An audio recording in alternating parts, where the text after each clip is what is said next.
In today's video, I'm going to tell you, in my opinion, the 5 best dungeon games on Roblox in 2024. Before I get into my top 5, though, I'm going to give you 2 quick honorable mentions, which are Treasure Quest, an older dungeon game, more geared towards kids, in my opinion, and Zombie Hunters, which is a pretty cool, newer dungeon game that features guns, and that's not something you see often.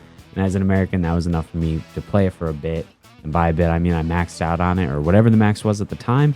But it does kind of copy another game a little too harshly, so for that, it's got to fall out of the top 5. Now to start with the 5, what better to start with than Dungeon Quest? This is a game that has a high of 8K players and a low of 2.5K players over the past 2 weeks, and it was released back in 2018, or at least it does when I recorded this. This is kind of the OG dungeon game, and has definitely inspired some others in one way or another. It's likely everyone has heard of it and played it for good reason. Its late game is solid, the game's not pay to win, and takes a genuine team to complete a lot of the time with its later content. Speaking of content, there's a ton of it here. Like, there's a ton of dungeons here, abilities, weapons, armor, and a dedicated player base that is stuck around for what feels like forever to explore all that with if you so choose. This is a solid one, and it gets a lot better the later you get into it. I think that the grind to those better dungeons could be a little more fun. If I had to change one thing, it would just be going back and reworking some dungeons, but I understand that a lot of the dedicated player base is already up there, so it might be counterintuitive to work so hard on the earlier dungeons. But in my opinion, I like games with a good experience of going from level 0 to max, and I think Dungeon Quest really shines when you hit max. So for that, it's not my personal favorite, but I have to pay respects to it and acknowledge that where maybe not for me, it's very good. Next off is Anime Dimensions. This game has a high of 11K players and a low of 6.3K players over the past 2 weeks. I think actually making it the most played dungeon game right now, and was released back in 2021. This is an anime themed dungeon game, so that is kind of where a lot of its success is going to come from, because it does kind of piggyback off of the IP of the characters that it's adapting. But if you like anime games and you like dungeon games, this is kind of a blend of the two. And I can't lie, it is fun to use like a Malevolent Shrine, a Hollow Purple on unsuspecting victims. That's just a ton of fun. And with a plethora of content here that will surely look familiar to you from shows that you've watched, there's plenty of spots to do that in. It's got a ton of pluses, even past just being an anime game. It's got a lot of content here, a lot of dungeons here. The leveling process is fun. It's got like a kind of a unique system to leveling where you can use cards, and you have fruits that work on a gacha system. You have pets. There's just a lot like cool stuff here that you don't really see often in other dungeon games. So that's cool. Now, I do have to warn you though, it has the big Roblox drawback of being super pay to win. I know some people like this.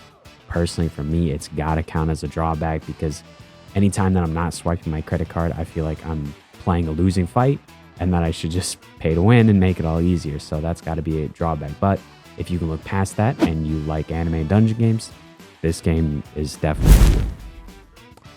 Next is World Zero. This game has a high of 5K players and a low of 1.3K players over the past 2 weeks, and was released back in 2019. This is an older one now, and just like Dungeon Quest, since it's older, has a sizable amount of content here already. Actually, I'd argue a lot of content. Like, there's a lot of stuff to do here. This game also has a direct class system, so if you're into like specific classes like that, that you see in a lot of like other games, like, I don't know, make a lot of those older school style games.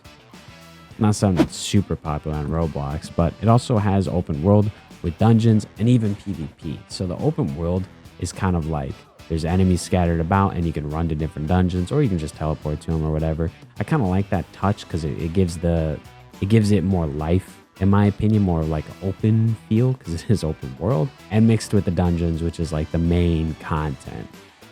And then when speaking of PvP, the PvP is kind of bare bones. You can duel, there's like an arena, but it is kind of just there. It feels almost ceremonious. It's nothing to write home about, but it is there in case you want it. And I think out of every game on this list, it is the only one with PvP.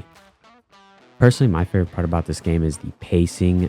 Since there are 10 worlds and the max level isn't excruciatingly hard to get to, it feels like you're constantly hitting new content super fast. Like, it all just comes super fast. You're never really going to find yourself having to play one dungeon like 20 times to get one level, and then you need to get 20 levels to go on to the next dungeon. there's never a point where it feels like that. Now, I will say that the dungeons they're not individually as good as some other dungeons. Like Fabled Legacy, I think, has really high quality dungeons. Like each individual dungeon is so good. And I don't think you're really going to find it here, but there are so many of them that it always keeps the pace fast, where you feel like you're encountering new enemies and new stuff and seeing new things pretty often, as well as the end game being also kind of rich. My biggest complaint with this one, though, it would definitely have to be kind of it looks and feels very different from Roblox games. I don't know like the name of the style. I'll throw it up on the screen here because I'll look it up after this. But that's just a personal complaint. I don't really like how that looks. I like the more traditional looking Roblox games. So that'd be my biggest complaint. Next is Fabled Legacy. This game has a high of 2.5k players and a low of 1.1k players over the past 2 weeks, and was released back in I think early 2023, maybe late 2022. I could be kind of off on the details there. This is a new one and pulls heavy inspiration from Dungeon Quest, so if you like that one, you'll like Fabled Legacy more than likely. I believe that the creator of Fabled Legacy came from Dungeon Quest in one way or another, so I think that's why it shares so many similarities. I could be wrong about that. That's just what I heard. I'm still getting caught up on the lore. Also, it's not super pay to win. Nothing like egregious. The shop just has normal stuff like VIPs and stuff like that. Just the normal stuff. I think most of the games on this list that I've mentioned thus far haven't been super pay to win, so that's good. The dungeons, though, I think are where like this game largely shines. The dungeons they have so much effort put into them. Like each dungeon is just so good and so high quality. I mentioned it briefly in the last segment with World Zero, saying that those dungeons don't quite compare to these ones, and that's true. I mean, like each dungeon is just amazing, and you can tell like whoever's making them does such a good job. And like another feature that it has is like when you go up in difficulties and it gets harder, with every single dungeon the mechanics slightly change as well. I think that's a cool touch, and the looks of the dungeon change as well. I know some people prefer Dungeon Quest and usually think it has the better endgame to Fabled Legacy. I look at it as like Dungeon Quest kind of has the better endgame, where Fabled Legacy has the better like grinding experience going from 0 to max. That's kind of how I look at it, and I kind of like the 0 to max grind a little more than I do endgames a lot. So I think, in my opinion, I prefer Fabled Legacy and think it deserves more attention due to how fun it is to just level and how good the dungeons are. Lastly, and my personal favorite, is Elemental Dungeons. This game has a high of 4.4k players and a low of 2.1k players over the past 2 weeks, and is the newest, being released only just a few months back in 2023. I think late 2023, like really late. This game has a free-flowing feeling. By that, I mean the player's mechanics feel nice and open and free and fast. Like a lot of dungeon games, you feel very grounded and slower. Some don't even have a dash. Where in like Elemental Dungeons, a lot of your elements will have like movement abilities. You can dash, you can double jump. It feels very loose, which is not for everybody, but it is nice. The elements also look and feel great. The elements are fun, and it's kind of mostly where the game shines, like it's in the name. But I think most people who play Elemental Dungeons come for more just the actual elements themselves than like the dungeons or anything else, and for good reason. You look at like elements like Galaxy, it just looks so cool, or like Kitsune is so much fun, and there are so many different elements in the game. So this one, in my opinion, has also the highest ceiling. Since it is the newest, it can kind of like pivot in a lot of different directions right now. It has plans to add stuff like PvP. Could be really cool. Now, if you're in the Elemental Dungeons community at all, though, you'll know for a fact that the biggest drawback to the game is the delays. It has some other issues as well, but usually the community gets upset on the delays. But if you can look past that and don't mind just like leaving and coming back when it's updated, and you enjoy elements, you like the free-flowing nature of it, this might be a good game for you.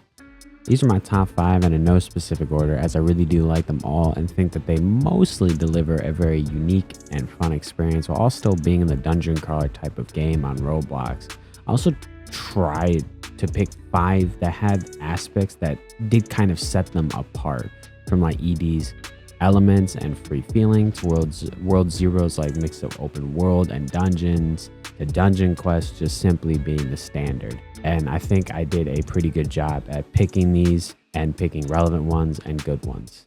But that's all for this one. Thanks for watching. Yeah. See you.